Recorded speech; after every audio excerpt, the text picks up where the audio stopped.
American Stories of Kindness presents The Billionaire noticed his housekeeper stay calm as robberies took over.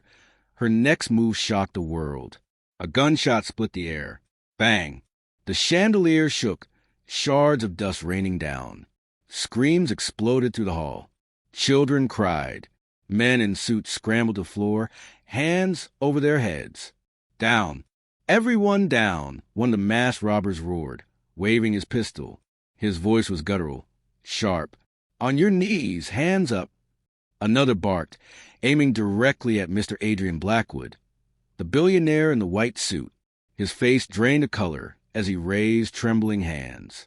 Please, take what you want, Adrian stammered. Shut up, the robber snarled, jamming the barrel inches from his forehead. We'll take it all. Rich boy, keep your mouth shut or you'll be the first to bleed. His wife, Cassandra, screamed, pulling their 3 children close. Don't hurt them. Please don't. Quiet, lady. A gun swung toward her. One more sound, and I put one on the floor right next to you. The children sobbed harder. Chaos. Pure chaos. And then silence where there should have been fear. The housekeeper, Elena Marquez.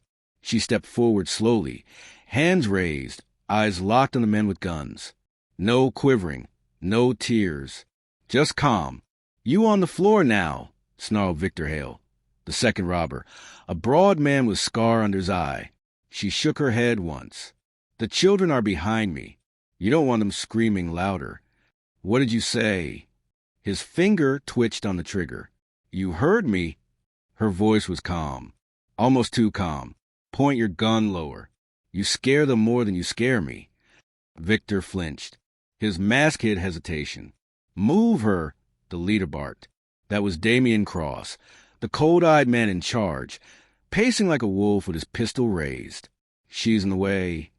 Cassandra whimpered, pressing the children tighter. Please do what they say. But Elena didn't move. She stood taller, palms open, eyes steady. Jewelry, money, phones. Damian barked. He thrust a sack at a guest. Fill it now. Hands shook as watches, rings, and wallets clattered into the bag. A man dropped his phone. Reed Dalton, the youngest of the trio, slapped him across the face. Faster. Move it, you rats. Adrian fumbled with his gold watch, nearly dropping it. Sweat poured down his temples. Come on, rich man, Damian snarled, pressing his gun to Adrian's temple. Hurry it up. I'm trying, Adrian stammered. Please don't. Quiet.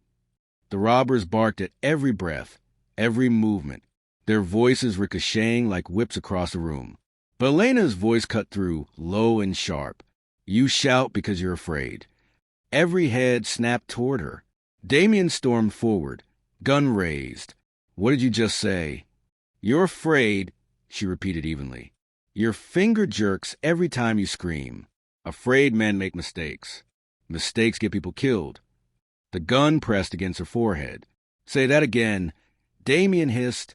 You don't want to fire. Adrian felt sick. Please don't hurt her. Shut your mouth. Damian barked, swinging his gun back toward Adrian. You speak when I tell you to speak. The children cried louder. Reed shouted, Make them quiet. Cassandra sobbed, I can't. Elena's voice cut through again. Enough. Everyone froze. Even the children hushed. You came here for money, not bodies, she said slowly, every syllable deliberate. You start firing. The police won't stop hunting you. You stay calm. You walk out. Everyone lives. Decide which story you want. The other robbers exchanged nervous glances. Victor muttered, Boss, she's stalling. Shut up. Damian snapped, but his voice cracked. The maid didn't move. They're already afraid of you. You don't need to scream. You don't need to wave the gun at children. They see you. They'll remember. Don't make them remember you as killers. Adrian sat frozen, heart hammering. This was a woman who polished their floors, who served meals quietly, and now she was staring down death without blinking. One of the robbers cursed. She's crazy, Reed spat. Damian growled, grabbing Elena's arm. Who are you? Her eyes locked on his. The wrong person threatened, and then she moved in a flash. Her elbow slammed into his wrist. The gun clattered to the floor. Before the others could react, she twisted his arm behind his back, forcing him to his knees. "Get her!" Victor screamed, swinging his weapon. But Elena ducked, grabbed Damien's fallen gun, and in two fluid motions disarmed Victor, kicking his weapon across the floor. A sharp crack echoed as she drove her palm into Reed's jaw. He dropped like a stone. Adrian's eyes went wide. She's trained. The last gunman, Victor, froze, his weapon trembling. Elena leveled her gun at him. "Drop it." His hand shook violently. "I said drop it." The gun hit the floor. The room was silent. Every guest, every child, every terrified breath hung frozen. The woman they thought was just a housekeeper stood tall, weapon steady. Damien groaned on the carpet beneath her, arm twisted. "You came here thinking this house was easy prey," she said coldly. "But you forgot. Sometimes the quietest person in the room is the most dangerous." Adrian found his voice at last. How did you?" She didn't look at him. "Later." Sirens wailed faintly in the distance. The robber's eyes widened. "Police!" one hissed. Elena's tone was sharp. "On your knees, hands behind your heads. Now!" And for the first time, the men obeyed. Minutes later, officers stormed the hall. They found the robbers lined up on the floor, weapons scattered, guests trembling but alive. And in the center stood Elena, still holding the gun, calm as stone. The chief officer stared. "Who restrained them?" Adrian's lips parted. "S.H. he did." Gasps rippled through the room. The officer raised a brow. "Name." Elena lowered the weapon, finally exhaling. "Elena Marquez." Later, when the chaos settled, Adrian approached her, his hand still trembling. "Elena, who are you?" She glanced at him, eyes steady. "Once, I was Special Forces. Then I chose quiet work. But some habits don't leave you." Adrian swallowed hard.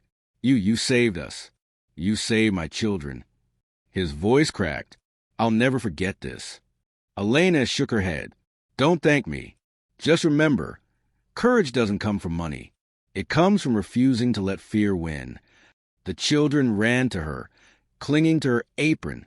"You weren't scared," the youngest whispered. Elena knelt, brushing a hand over their heads. "I was scared, but I didn't let it control me. That's the difference." Adrian looked at her as if seeing her for the first time. She wasn't just his housekeeper anymore. She was the reason his family was alive. And as the police led the robbers away, the story began to spread. How a housekeeper, calm in the face of death, had done what no one else dared. Sparkles, this was another tale from American Stories of Kindness. If you enjoyed it, don't forget to like, subscribe, and share, because every story has the power to inspire.